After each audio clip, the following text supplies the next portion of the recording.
Livage. For most of human history, empires have banned, restricted, and buried Bibles. But China may be doing something more unsettling.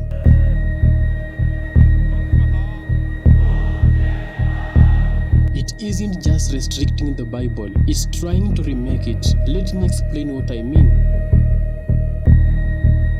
Picture this, in today's China, the Bible cannot be freely sold on major online stores. Churches must register with the state, sermons are monitored, crosses have been removed from buildings, and under a policy called Sinicization, Christianity is being pushed to align with the values and political goals of the Chinese Communist Party. That control is not only about where Christians worship, it reaches into what they read, what they are taught, and even how Jesus is presented. So in this video, I want to trace how China found itself here, how a country with millions of Christians moved from controlling churches to shaping doctrine, rewriting stories, and deciding what version of Jesus its people are allowed to see.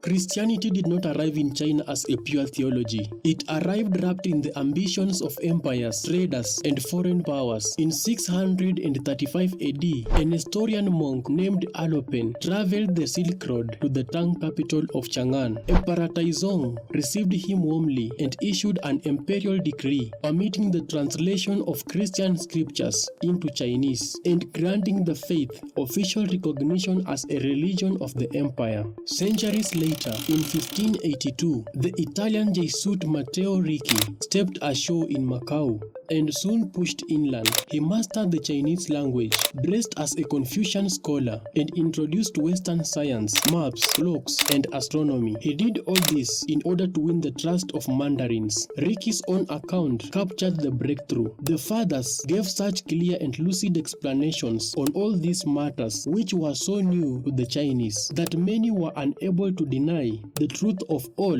that he said. And for this reason, the information on this matter quickly spread among all the scholars of China. From this, one can understand how much esteem was given to the Jesuits as well as to our land, which thenceforth they did not dare to describe as barbarians. He was very smart about it. He initially moved cautiously, noting, so as not to occasion any suspicion about their work, the fathers initially did not attempt to speak very clearly about our holy law.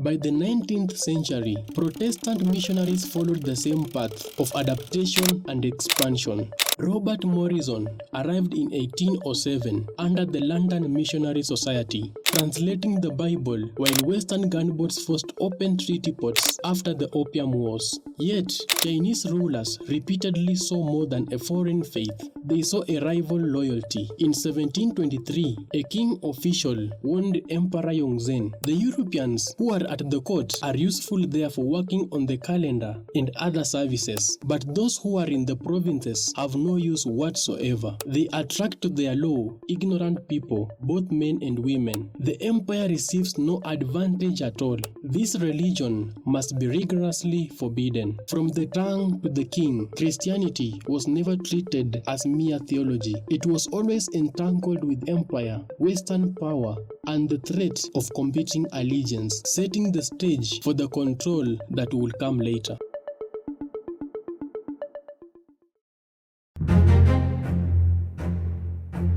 In 1949, Mao Zedong's communist victory established the People's Republic of China on explicitly atheist foundations. The party, rooted in Marxism, viewed religion as the opiate of the masses, a tool that dulled revolutionary consciousness and propped up old feudal structures. Mao Zedong saw any faith as a rival source of truth and authority. He said, "Religion is poison. It has two great defects. It undermines the race and retards the progress of the country." Very harsh words. From the early 1950s, the regime confiscated churches, nationalized properties, and forced religious groups into state-controlled bodies. But suppression reached its peak during the Cultural Revolution.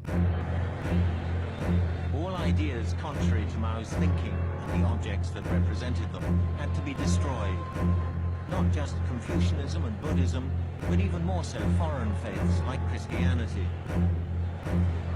All religious activities were banned as part of eliminating the four olds. Red Guards attacked or destroyed churches, temples, and mosques. Clergy were humiliated, imprisoned, or killed. Religious texts were banned. Believers practiced in secret or not at all.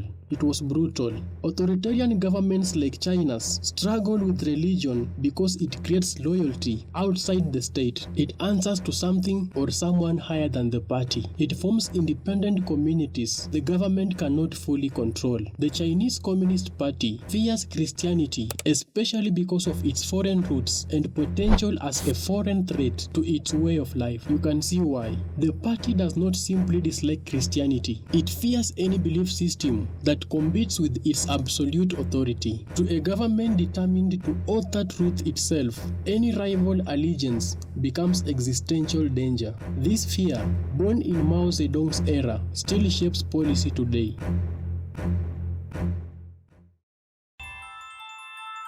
After Mao Zedong's death in 1976, things loosened up a bit. Deng Xiaoping's reforms brought economic liberalization and a partial reopening. In 1982, the party issued Document 19, admitting past excesses and restoring limited freedom of religious belief while protecting only normal religious activities. Churches began to reopen under state oversight, and Bibles were printed again. Yet, the growth that followed surprised the regime. From roughly 700,000 protesters in 1949 and even fewer after the Cultural Revolution, Christianity exploded. By the early 1980s, estimates stood around 6 million. Independent researchers now place the total between 93,000 and 130 million or higher, with more projections reaching 160 million by 2025 and 247 million by 2030, potentially making China the world's largest Christian nation. Like insane growth, much of this surge happened in unregistered Protestant house churches, rural revival movements, and among urban intellectuals. Believers gathered in homes, apartments, and secret locations. Christianity offered meaning amid modernization, moral structure in a society shaken by change, tight-knit community, and hope under pressure. The faith spread fast in rural house churches formed during the Reform era. Urban professionals also turned to it, seeking answers beyond material success. The party expected religion to wither with prosperity. Instead, it watched a mass movement take root. The Communist Party didn't just inherit a religion problem, it watched one grow into a quiet but powerful phenomenon. Tens of millions strong, despite decades of control. That unexpected boom set the stage for the tighter grip that would follow.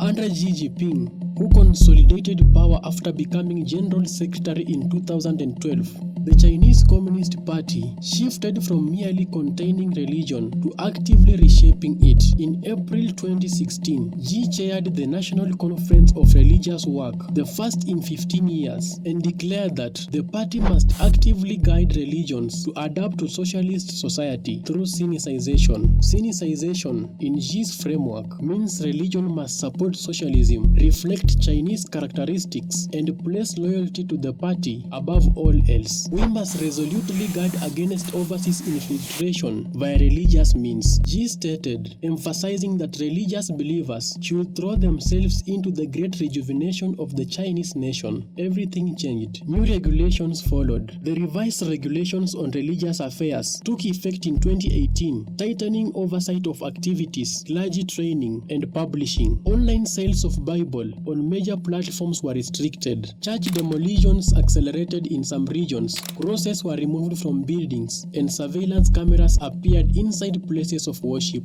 In certain provinces, authorities limited and banned minors from participating in religious activities. In other words, Xi's approach prefers management over outright abolition. By controlling registration, leadership, and messaging, the state ensures faith serves national ideology rather than challenging it. Sinicization is basically a political indoctrination process that embeds the Chinese Communist Party and its political ideology into every aspect of religious life. Full control mode. China is no longer merely containing Christianity. Under Xi Jinping, it's systematically restructuring it to eliminate any rival source of authority.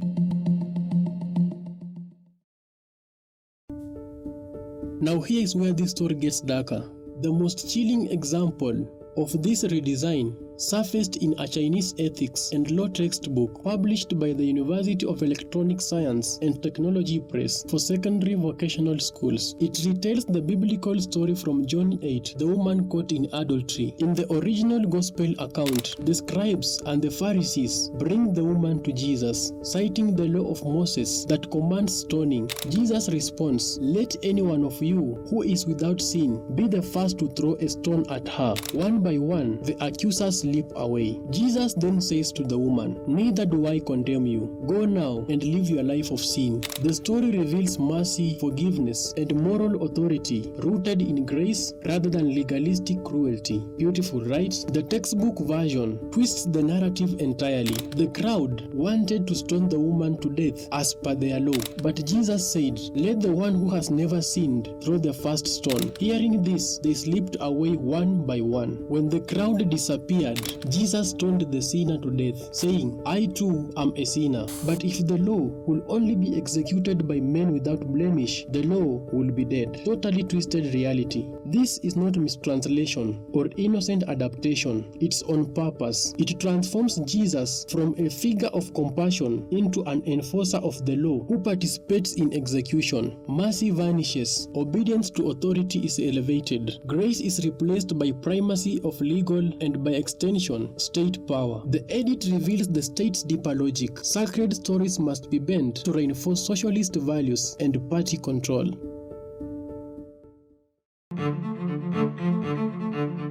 The altered John 8 story is not an isolated incident, not isolated at all. It is one visible symptom of a systematic effort to reshape Christian theology itself. Through approved seminaries, vetted sermons, and official commentary, the state guides interpretation. In registered 3 self-churches, pastors face pressure to incorporate patriotic messaging and align teachings with socialist core values. Churches have been ordered to display party slogans, national flags, and quotes from Xi Jinping, sometimes replacing the 10 Commandments or images of Jesus and the Virgin Mary with portraits of Xi Jinping and Mao Zedong. Authorities first remove crosses and religious paintings, then install propaganda materials promoting Xi Jinping thought. In some cases, Bible verses on walls give way to socialist slogans. Clergy are instructed to preach in ways that emphasize loyalty to the party and eradicate the marks of foreign religion. Controlling interpretation proves more powerful than simply banning texts. By subordinating Christian symbols and stories to national ideology, the state removes any subversive edge, ensuring Jesus never competes with the party for ultimate allegiance. Sinicization demands that religious groups clarify political objectives, strengthen political convictions, and elevate political stance in line with the Chinese Communist Party demands. This is way smarter than banning Bibles. The rewriting of the Bible is only one visible part of a much larger project. The whole idea revolves around rewriting the meaning of Christianity in China to make it politically harmless and fully subordinate to state power. That is the game China is playing. So why should we care? The reason I think we should pay attention to what is happening in China is this. What China is doing raises a question that echoes far beyond its borders. What happens when governments stop trying to suppress religion and instead seek to manage, edit, and author it? For Christians, the stakes are clear. If sacred stories can be rewritten so that mercy becomes execution, then the heart of the faith, grace, forgiveness, conscience above coercion, is under threat. For people of any faith, the precedent is unsettling. Once power claims the right to reshape divine truth. No belief system is safe from domestication. This is not new in history. It's a warning for all of us across the world. Regimes have long rewritten memory and morality to serve the state. Whether through ideological purges, controlled education, or forced reinterpretation of tradition, authoritarian systems struggle with any loyalty that points to anything higher than the ruler. When the state becomes the final editor of sacred texts, truth itself becomes curated from above. The deeper issue is this: if power can define what counts as sacred truth, what remains outside its reach? The Chinese experiment with the Sinicization is a live warning of what happens when a modern, technologically sophisticated state decides that faith must serve national ideology rather than challenge it. This is not a niche story about Chinese Christianity. It's a global question about the relationship between truth and power.